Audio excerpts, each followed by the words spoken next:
يعني هايرو دولة عراقي دولتك چند از بيجم تاش علي خيرات او يفاش علي مثلا طبيعتها يفاش علي بترول فاش علي هر تشتيفا يعني براستي دولتك از بيجم تا كاريبو خلق خو كاريبو باعي يعني معيشتها قلق جباش بي لإيرو مخابني وإيرو هر تشتي وينينا هر آلي دا چما ديم جافي وش درفا جافي ولا عليه ايدية سياسية دنا يعني جبروا كي حكومة جبيج مش مهدة وصال بدري بيستوديو حتى ناجي بلكي بشش ما سر درباز بون حتى نا حكومتنا حتى شكلان باورنا كان راسي بشكلان جبر نا دو عليه انه اطار تنسيقية او كتلة بزين الاكبر هي وكمثلا دو عليها انا وكي آلك جي ديسا السنة وبيجم كرد والآلية دجي هناك شيعة وكا مثلا سدنها أو جي هاتفك شاندن سدر جي تشيروش از بيجم مهلدها الفي تشيروش داش خو ديسة تشينا بي بلكي مهادر باز بي يعني نهار وشا عراقي الهر آلي دا براستي برب آلوزيت شي يعني از بيجم تاش آلي أمنيتي فاش آلي دفاجي الهر آلي يعني خرابة شالي بيجم تا امنيتي فاش علي اقتصاد فاش علي نهار روجانا مشكله بيجم تا جبر غاز جبر بنزين يعني مشكله نيفا ملا درت كفن جبر ايرو نينا ايرو جران بو هرتش جران بو هو كيف شر اوكرانيا جمهور زان شيبو بشتي شرط شيبوي براسيل عليه جرانيا ارزاق تشتاد يعني هم العراقي هاتا جران كرنجي او جي سياستك السر تيما شاندن سياستك السر آلي براستي حكومة عراقي السر خلق خو المشينه براستي بيجن بيران يجود من حتى رجعي روجي تيما شاندن بلكي زيادة بيجنات بي بس حتى رجعي روجي كومبوني وان بيجن وكي حكومة عراقي وكا كاظمي وكا باشوريا كردستاني وكا تركيا يعني بيغرا براستي بلان دانينا كاربن جارك عدو نه جود ما براستي او بلان بيغ بي و بلان جي براستي رو خلق ما قبولنا كملت ما يروش خلق شنغالي وان براستي او نه جود ما تجاري قبولنا بجبر يعني كباشوريا كردستاني حكومة عراقي 2014 براستی چاوی خلفی ملتی گرد گویا خو گردن يعني يريشيل سرفي خلق الشنغال داتي او سببون وان تركا في خلق داش برجار كادي او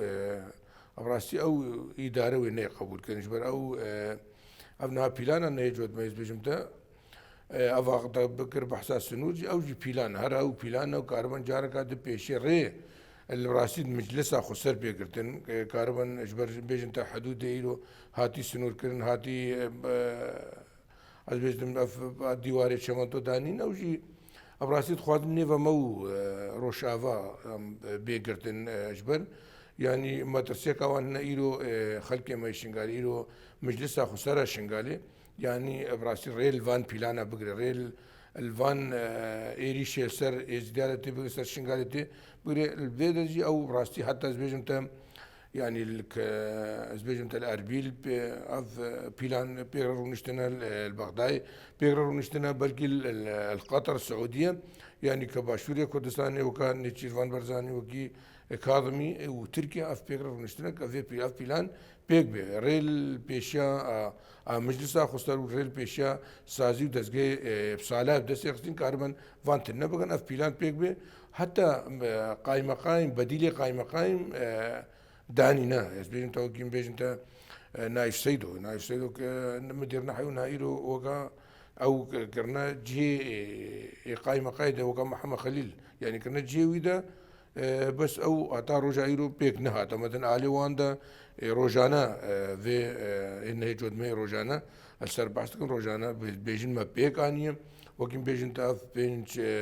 كيلومتر يبشي وكا قوتي عسكري بسحبان افجي هر او بيلانا براسي كاربن ري الشنغالي تنگ بكن ري الدز الاف دزجي بيك هادي تنگ بكن ايش برفيك يجي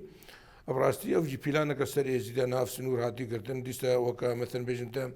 دورا فان عربا بكن سيم يعني تخوازن جاركا ديم ازدي عرب جاركا دبراستي نخوشي نيفوان دچي بكاربن يعني دیسا وەکە کەمپەکێک دۆراوە بێ چێکردن بەلکی ینی خۆستەکەوان کاربن کەمپا هۆلێژی ینی بینوێتەرێژی بەر جارەکاتێ ئێزدی بکەون خەتەریە دەبڕاستی ئیرۆ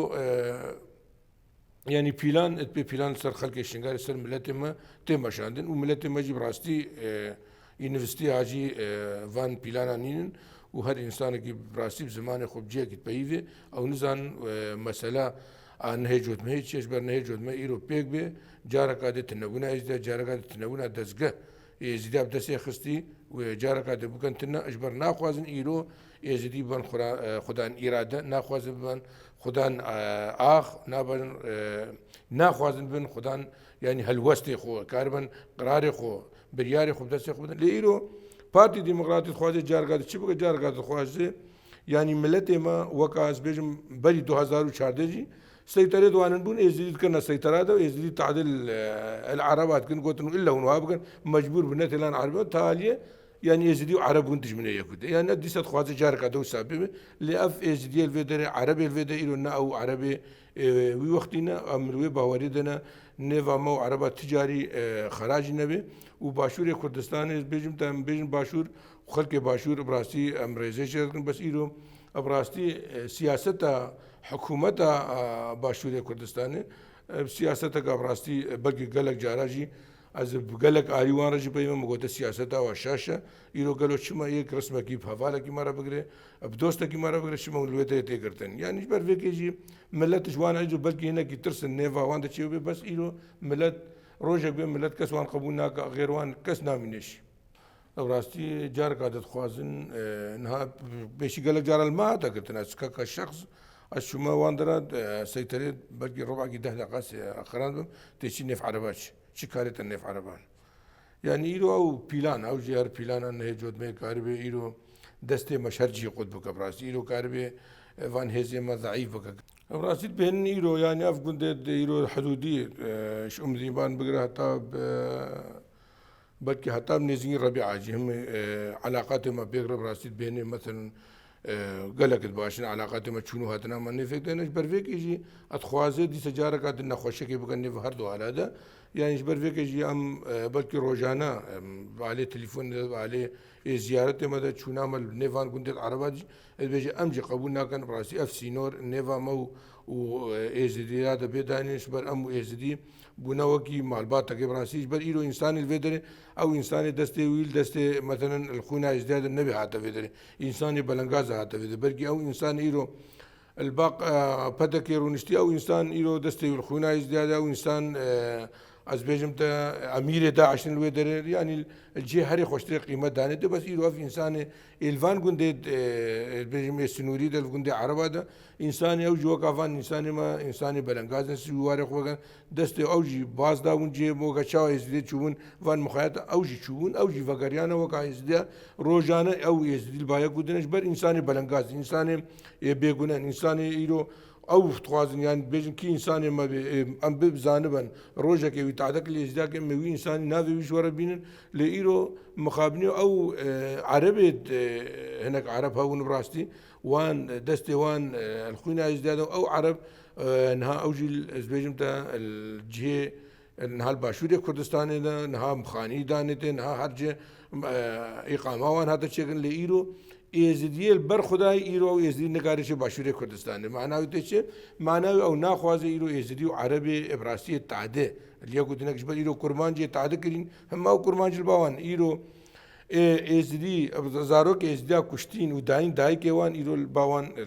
ابجینو ابراسی قیمت و او الودرت سكنش بريك او فانتشتي استاذ تجاري ناين زمان هر تشتي مثلا جوان ربا سياسة وانا باش دنيا همزاني سياستك شاق ريج الباوانا سياستك براستي الدنيا اذا ني قبول كل باوانا حدود هكا بيجن هكا حدود بيجن الدولة مثلا بيجن كحدود عراق اللي برا هر دولتك هاتبا قلت ما يقول تبا افش بر امنية عراق ايش بر ناخوازن ايريش بسر عراق دبن بس ليرو بس جهه ایرو البرخدا ایرو جهه کاربو پیشا براستی وان پیلانا بگرتن پیشا داعش ایرو داعشش کراندی دیس شنگالی بو براستی الشنگالی ده داعش بسر نکد بلکه بسر کتبا يعني دولة عراق كاملش دستوبا يعني زيادترش شان عراقي جي بيجمتش أربيل جي اش بيجمتش دولتها ترجيش أوروبا جي يعني قالك جانا هناك إنساني ما الأوروبا يعني قالك سرفان بث مباشر تشتت بيجن يعني قالك شاسر شنقال بين شنقال أمنيته شنقال براستي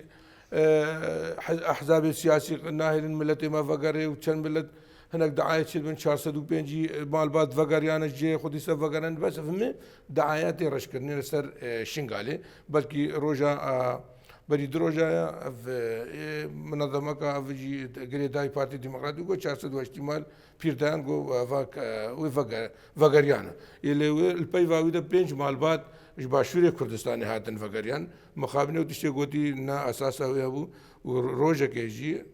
انساني هاتي فيدري مالباتك فنقر يا اجبر امنيتا فر براستي ايرو امنيتا شنغاري ماغو بر هر انسان فان دعايس بيجن بر بيش شنغال دبين روجانا نال الاربيل دوك زاخو روجانا عالم تيكشتن الاربي البغدادي روجانا دهاتي كشتن كنزاني كيجي اجبر احزاب السياسيه الورده هم ديجيتيا او ناخوازن حكومه جي ليرو الشنغار ده هم خلق الشنغاله هم ناس كست نايل انتم مشكله الشنغاده تشيبي يعني حتى امشون بقيادك رونشتن راستي جوج 2021 درباشي بو جو جريمه كل شنغاله ده جو روجانا جريمه بسد الجريمه البغدادي والاربيل واندا تشيبي الفر صالك كامل جريمه جبتني تشيبي يعني جو معناوي شنغال جي هري امنتريال الدولة العراقية راستي يعني إيرو ملتي ما تركا آخا خوشي بدا روجكتي أو ملتي مثلا كيف هوياتي كسر ودرني ويشاغي ملتي ما بكي جيك ينامني إجبر باب الشيخ من نفسه خوشي جو نبدلي منه ومجبور بيجمشي يعني بنير يعني إيرو يعني ضغطك لسر باب الشيخ جابو مجبور بباب الشيخ بيجي يعني إيرو بلكي إنسان بيرشوينو ويديجي بيرشوينو قوتني جوان هاتي قوتن أفتش بيه يعني بنفس أخوه يعني كيف منايز بيجم نبدلهم يجي جو مجبور بيجم ريش ملتي مرافقن ملتي أمنية وينين الحرجية كي إجبر فيك يجي براسي أم نفيان تشتارنا باب الشيخ جي نفان تشتار براسي قوتجي بس باب الشيخ ناخوازي يرو لارشان نوراني فالا بي ناخوازي إيزد خان فالا بي يعني يرو شاغا إيزد خان شنغال فالا ونا نافي ازدادين مني ونا جيه كي ازدادين مني إيرو أو براستي حق حكومة عراقي بخوازي وخلالها 24 ساعة ملت فكري حكومة عراقي جنا خوازي وباشوري كردستان جنا خوازي إيرو هكا بيجي هر إنسان كي فكر هر مالباتا كفكرة باور بكن ند على دراو زي كن هر مالباتا كفكرة 5 مليون دينار أمدني يك مالبات الوتر نامينه أجبر بلنغازنا أو الوتر اللي فيها هر تشتكي هات كاربيج منظمة كي بقريش فيك دولة ترك ناخوازي إيرو شنغال براستي أف دزگهدوی اف سازیدوی ناخوازه پیش دشون لوانده چی بین ناخوازه يعني روجا كشنغال تعدك الدولة ترك نكرت روجانا اف طيارة بيمروف طيارة مثلا ايد حربي دي نسر شنغال كيد دي سلفي ارضي درجة مدني بترسين ان لهر